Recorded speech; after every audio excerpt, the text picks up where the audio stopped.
Capítulo 20. Majestade, por favor.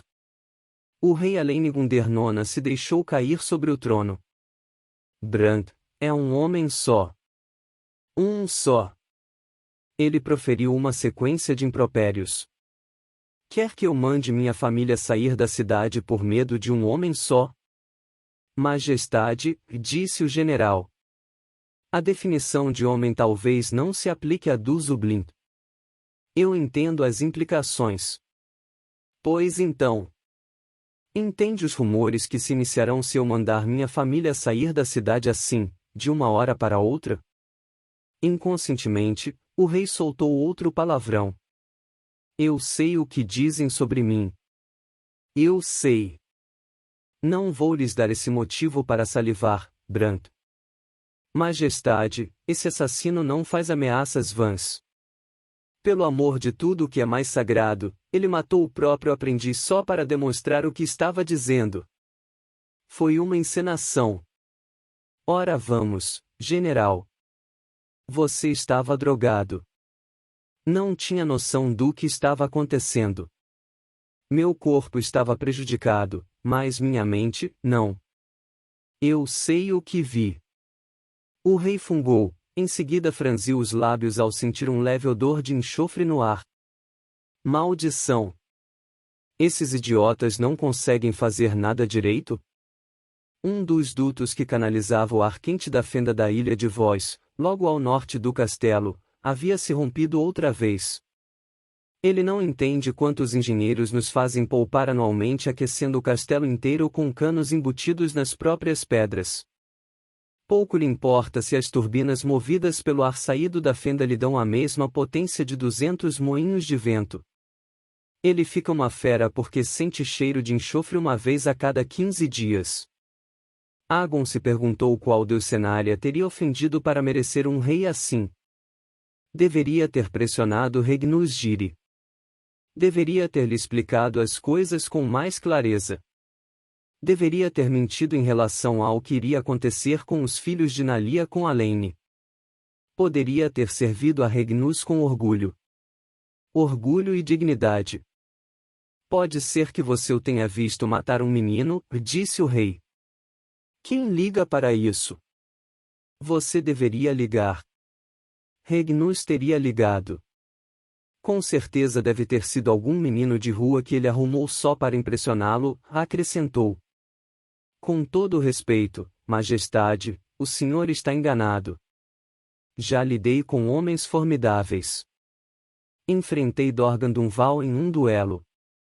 Lutei com os lanceiros do Laiknaug comandados pelo sublorde Graeblan. Está bem, está bem. 1000 malditas batalhas do tempo do meu pai. Muito impressionante. Mas você nunca aprendeu nada sobre governar, não é? O general Agon se retesou.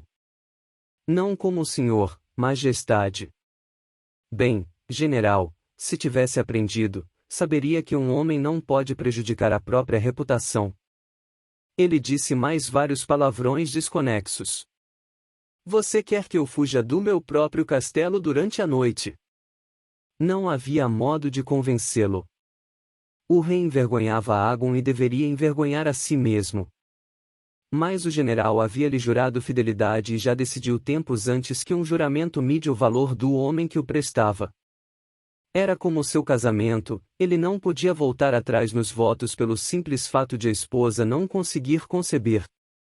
Mas votos se sustentavam quando o seu próprio rei conspirava para matá-lo? E não em uma batalha honrada, mas durante a noite, com a arma de um assassino? Isso, porém, fora antes de Agon jurar fidelidade àquele homem.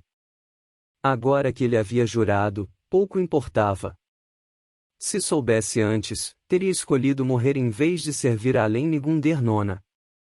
Majestade, o senhor pelo menos me autoriza a fazer uma simulação com meus guardas hoje à noite e incluir nela o seu mago? O capitão tem o costume de conduzir essas manobras de surpresa, para manter os homens alertas. Embora eu me pergunte por que estou protegendo a sua cabeça vazia. Ah, general, vá para o inferno. Você e sua maldita paranoia. Está bem. Faça o que quiser. Agon se virou para sair da sala do trono. Davin, antecessor do rei, também tinha a cabeça vazia. Só que sabia disso e respeitava as opiniões de seus conselheiros. Além 10, filho daquele rei, tinha apenas 14 anos, mas se mostrava promissor. Parecia pelo menos ter herdado um pouco da inteligência da mãe. Se 10 tivesse idade suficiente para assumir o poder, talvez eu provocasse esse assassinato. Por Deus, talvez até o contratasse. Agon balançou a cabeça. Aquilo era traição, algo inconcebível para um general. Fergun Safasti fora nomeado para servir em Cenária mais pela acuidade política do que pelo talento. A verdade era que mal conseguia fazer jus à túnica azul que usava. Mas as suas habilidades tinham-lhe sido de grande valia em Cenária. O rei era ao mesmo tempo burro e tolo, mas podia ser manipulado por quem não se importasse com petulância e enxurradas de palavrões. Naquela noite, porém, Fergund percorria o castelo como se fosse um guarda. Havia recorrido ao rei, mas a Lene Nona, que eles chamavam de 9 quando estavam bebendo entre amigos, versão curta de menino de 9 anos, o xingara e lhe mandara fazer o que o general ordenasse. Na opinião de Fergund, Agon era uma relíquia. Uma pena não ter conseguido se adaptar a 9. O velho tinha coisas a oferecer. Mas enfim, quanto menos conselheiros o rei tivesse, mais importante Safasti se tornava. Contrariado com aquela incumbência noturna, Fergund prosseguiu uma caminhada solitária pelo pátio do castelo. Havia cogitado pedir uma escolta, mas os magos tinham fama de serem mais mortais do que 100 homens reunidos. Ainda que isso não fosse exatamente verdade no seu caso, de nada lhe adiantaria alardear esse fato. O pátio tinha o formato de um diamante regular, com 300 passos de largura e quase 400 de comprimento. Era margeado no noroeste e sudeste pelo rio Conduplite, cortado por quase 1 quilômetro pela ilha de Voz, tornava-se unir em uma enxurrada ao sul do castelo. O ambiente estava animado pelo barulho de homens, cavalos e cães que se acomodavam para passar a noite.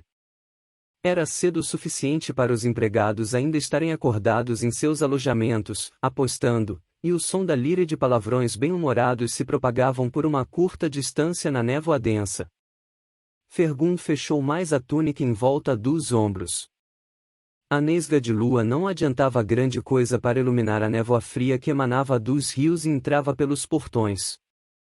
O ar úmido beijou seu pescoço e ele se arrependeu do penteado novo. O rei havia zombado de seus cabelos compridos, mas a sua amante adorava. E agora que estavam curtos, o rei zombava dele por causa disso. A névoa se agitou de forma estranha junto ao portão de ferro e Fergund estacou. Abraçou o poder, abraçou? Sempre havia pensado que fosse mais uma luta corpo a corpo, e tentou ver através da névoa. Depois que conseguia dominá-lo, o poder o acalmava. Não viu nada de ameaçador, e sua audição e visão se aguçaram. Respirando fundo, Fergund se obrigou a prosseguir até depois do portão. Não sabia se era sua imaginação, mas tinha a sensação de que a névoa pressionava o muro do castelo feito um exército invasor, derramando-se pela brecha do portão de ferro. O nevoeiro se acumulava quase até a altura de seus ombros e as tochas fixadas acima das cabeças dos 2 guardas pouco faziam para iluminar o caminho. Fergund meneou a cabeça para ambos e começou a andar na direção do castelo. Sentiu um peso entre as omoplatas, uma sensação de estar sendo vigiado, e reprimiu a ânsia de olhar por cima do ombro. No entanto, enquanto caminhava até a estrebaria, a impressão só aumentava. O ar lhe parecia denso. A névoa se enroscava à sua volta, provocando-o. A lua e as estrelas desapareceram por completo. O mundo estava envolto em nuvens. Fergund tropeçou ao passar pela entrada das estrebarias. Estendeu uma das mãos para se equilibrar na madeira, mas sentiu algo ceder por um instante e logo em seguida sumir. como se houvesse tocado um homem em pé na sua frente. Cambaleou para trás e se esforçou para alcançar a pessoa. Não conseguia ver nada. Não havia ninguém ali. Por fim, conseguiu conjurar seu talento. Captou um breve tremor de movimento nas estrebarias, mas talvez tivesse sido a sua imaginação. Que cheiro era aquele? Alho? Só poderia ser coisa da sua cabeça. Mas por que inventaria uma coisa dessas? Hesitou por vários instantes. Era um mago fraco, não um homem fraco. Preparou uma bola de fogo e sacou a faca. Dobrou uma curva aberta, aguçando todos os sentidos, os mágicos e os terrenos. Atravessou a porta com um pulo e olhou em volta. Nada. Os cavalos estavam em seus estábulos, os cheiros se misturando à névoa densa. Tudo o que conseguia escutar eram as batidas de cascos e a respiração regular dos animais adormecidos. Vasculhou a escuridão em busca de algum sinal de movimento, mas não viu nada. Quanto mais olhava, mais bobo se sentia. Parte dele ponderava se deveria vasculhar um pouco mais as estrebarias. A outra parte queria ir embora naquele instante. Ninguém saberia. Poderia ir para o outro lado do castelo e ficar zanzando por lá. No entanto, se capturasse um intruso sozinho, o rei sem dúvida lhe daria uma bela recompensa. Se Nove era bom em alguma coisa, era em recompensar os amigos. Bem devagar, Fergun moldou o fogo em um formato visível. A chama tremeluziu um pouco, e então se firmou na palma da sua mão. Um cavalo no primeiro estábulo bufou e se retraiu de repente, e Fergun se moveu para silenciar o animal. No entanto, como ele tinha fogo em uma das mãos e uma faca reluzente na outra, o cavalo não se acalmou nem um pouco. O animal relinchou bem alto e bateu com as patas no chão, acordando os vizinhos. Xi! Fez Fergun. Calma, sou eu. Mas um homem desconhecido com um fogo de mago na mão era demais para os cavalos, que começaram a relinchar bem alto. O garanhão no segundo estábulo pôs-se a dar coices. Quer parar de assustá-los? Disse uma voz alta atrás.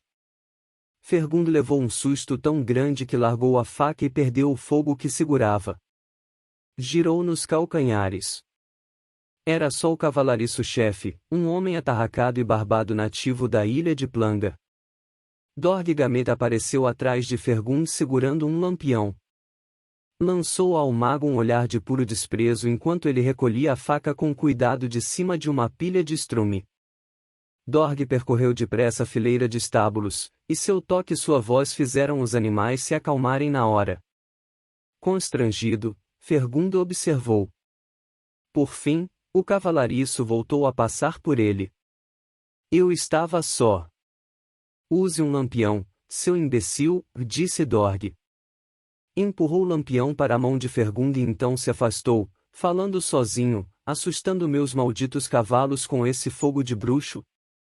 Fogo de mago. É diferente. Exclamou Fergun para as costas do cavalariço. Dorg saiu dali furioso e, safasti, mal havia se virado quando ouviu um baque. Correu até o lado de fora. Dorg estava caído no chão, desacordado. Antes de conseguir gritar qualquer coisa, Fergun sentiu algo quente no pescoço.